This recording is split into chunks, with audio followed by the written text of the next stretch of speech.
Hello guys, welcome back to my another video. Today I'm gonna talk about most important sentence with play football, and finally you will learn more sentence about play football. So without wasting our time and without wasting time, let's start. So guys আজকে football খেলাকে কেন্দ্র করে আমি বেশ কয়েকটা sentence আমি তৈরি করেছি যা খেলার মাঠে বা খেলার সময় এটা অনায়াসে কথা বলতে পারে বা এইরকম কথা বলতে দরকার হয়। তো আজকে যে কথাগুলো আমরা শিখবো এখানে সেন্টেন্সগুলো আমরা যদি শিখতে পারি তাহলে আমরা কিভাবে খেলার মাঠে বা খেলা সম্পর্কে ফুটবল খেলা সম্পর্কে কথা বলতে হয় ইংরেজিতে তা আমরা অনায়াসে কথা বলতে পারবো। তো দেরি না করে চলেন শুরু করা যাক। আমি ফুটবল খেলি, আই প্লে ফুটবল। আমি ফুটবল খেলি না, আই ডোন্ট প্লে ফুটবল। আমি ফুটবল খেলেছি, আই এম প্লেয়িং ফুটবল। আমি ফুটবল খেলেছিলাম, আই প্লেড ফুটবল। আমি ফুটবল খেলিনি, আই ডিডন্ট প্লে ফুটবল।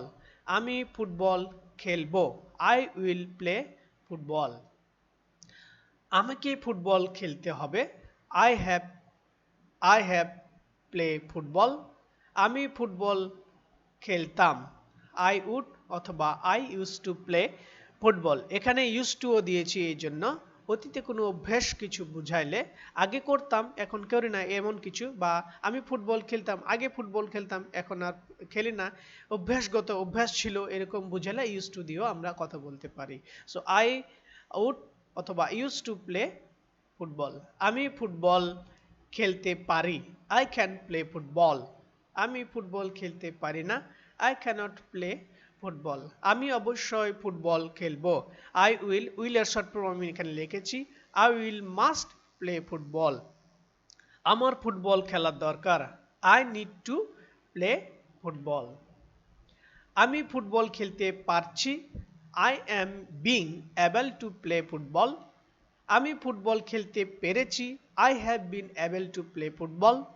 আমি ফুটবল খেলতে পেরেছিলাম, I was able to play football. আমি ফুটবল না খেলে পারলাম না, I couldn't but play football. আমি ফুটবল খেলতে পারিনি, আই কুডন্ট প্লে ফুটবল। আমি অবশ্যই ফুটবল খেলবো। এই বাক্যটার ইংলিশ কি হবে আমাকে কমেন্ট বক্সে কমেন্ট করে জানাবেন, এবং আমরা বুঝতে পারবো তাহলে যে কতটুকু ইমপ্রুভ আপনিও হচ্ছেন বা হয়েছেন। তো গাইস আজকে এই পর্যন্তই, দেখা হবে অন্য